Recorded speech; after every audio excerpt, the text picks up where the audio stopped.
Allez voir ailleurs de Jean-Pierre Brouillot, aux éditions Point, lu par moi. Quand les héros du réel nous échappent, il en faut de substitutions.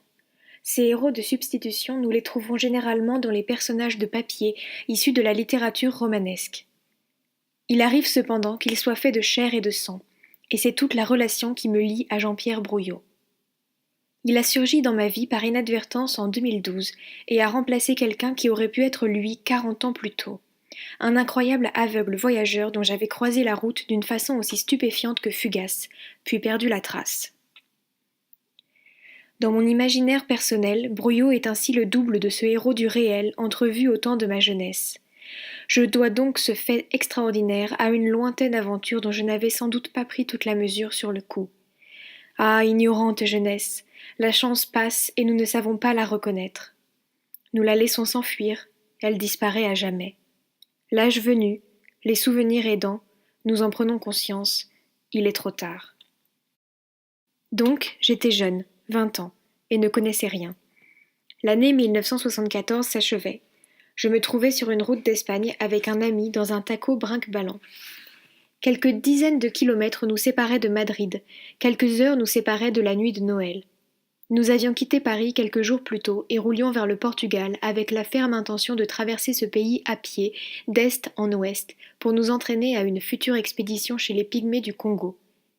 Nous ne doutions de rien. Sur le bord de la route, un garçon de notre âge faisait de l'autostop, solitaire au milieu de nulle part. Un vent aigre soufflait, je crois. Nous nous étions arrêtés pour l'embarquer, découvrant au dernier moment qu'il s'aidait d'une canne blanche. Un aveugle. Stupéfaction, sidération, mais où allait-il donc dans cet accoudrement de routard, son sac sur le dos avec sa seule canne pour le guider? Faire le tour du monde, nous avait-il affirmé avec tranquillité. Le tour du monde! Seul, sans aide et sans secours, en dépit des obstacles et de l'adversité, malgré l'infortune de son sort, pour réaliser un rêve d'enfance, découvrir la terre et ses hommes. Ce fut sans aucun doute la première leçon d'importance de ma vie, à l'âge où celle-ci commençait à peine. Rien n'était impossible et les rêves ne trouvaient leur sens véritable qu'à la condition de devenir réalité. S'ils avaient quelque valeur, il fallait les faire éclore, quoi qu'il en coûte et quoi qu'il arrive. De toute façon, essayer, toujours. Parvenu à Madrid, je connus la nuit de Noël la plus émouvante de mon existence. Dans les rues de la ville, je fus les yeux de cet aveugle qui transcendait sa tragédie intime sans s'apitoyer sur lui-même. Il savait si bien voir à travers le regard des autres, le mien cette nuit-là, qu'il vivait, me sembla-t-il, aussi intensément qu'eux, peut-être même davantage. En tout cas, avec bien plus d'allégresse. Seconde leçon de vie, seul le sens du tragique pouvait permettre de surmonter les grandes épreuves, et donc de vivre heureux. Le paradoxe n'était qu'apparent. Des années plus tard, prenant conscience de la grandeur de cette rencontre, je me mis à chercher cet aveugle chaque fois qu'une occasion se présentait, me demandant s'il était parvenu à accomplir son tour du monde. Je ne le retrouvais pas. Et puis Jean-Pierre Brouillot est entré dans cette étrange histoire comme héros de substitution. Même âge que l'aveugle de Madrid, même démarche de grand voyageur, même goût du monde et des autres, même foi en soi, semblable engagement, identique volonté. Je n'ai pas perdu au change. Brouillot est un concentré de vie à l'état pur, une exception en ces temps obscurs où gagne l'insignifiance. Quand on m'a appris son existence et que j'ai découvert qu'il n'était pas celui que je cherchais, j'ai d'abord été déçu. Légitime réaction. Puis j'ai voulu le connaître. Il m'a envoyé quelques textes rédigés au cours de ses voyages.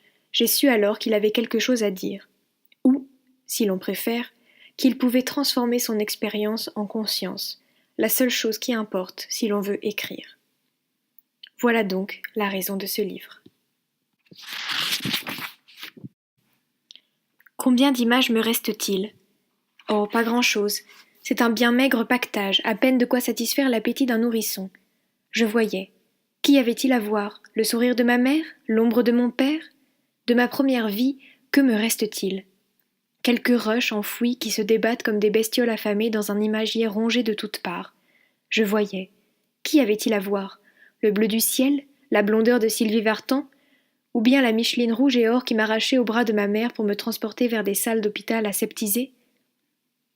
Les yeux bien fermés et les narines grandes ouvertes, je jette à nouveau ma ligne. Qu'y a-t-il? Rien. Ou si peu. Lâcher la corde, sentir le courant m'emporter, oublier les formes et les visages pour ne m'en tenir qu'aux perceptions présentes, j'ai depuis si longtemps laissé filer la barque. Je retente pourtant ma chance. Rien de neuf. Je me rabats sur ma base de données, je fouille, je nettoie, je lustre. Et voilà qu'apparaissent les premières couleurs. Nous habitions une ferme dans le Maine-et-Loire. Comme toutes les autres maisons de mon enfance, la Janvrie à Saint-Clément-de-la-Place ou la Varie à la Méniane, la Tafardière était dépourvue du moindre luxe. Située sur la commune de Brissac-Quincé, c'était une ferme comme le monde rural en comptait tant après-guerre. Pas d'eau courante, nous nous lavions à l'eau du puits. Pas de WC, nous nous rendions à l'aube brumeuse sur un tas de fumier au fond du jardin, derrière une haie, bien à l'abri des regards pour y déverser notre peau de chambre. Aujourd'hui encore, je revois l'urine fumante sur la terre humide de rosée. Le raccordement au tout à l'égout et l'installation d'une salle de bain se feront bien des années plus tard. Malgré cela, mes parents continueront de se laver aux gants de toilette, trop familiers de ce mode de vie rustique pour s'accommoder au confort des pommes de douche d'où l'eau jaillit sans effort. Moi-même, depuis bien longtemps partie sur les routes, je ne cesserai de prolonger ces gestes d'enfance, entretenant la mémoire d'une vie rudimentaire, des paysages désertiques de l'Afghanistan aux forêts humides d'Amazonie. Le soir, ma mère ne me lisait jamais d'histoires. Où les aurait-elle trouvées d'ailleurs? À la maison, il n'y avait que des romans d'espionnage. Alors, tout seul, je m'en racontais. Je cultivais sans le savoir cet imaginaire qui me lancerait plus tard sur les routes des 5 continents. J'entends encore les pas maternels depuis le couloir tandis que mes paupières se faisaient lourdes. Ma mère avançait comme sur de la feutrine usée.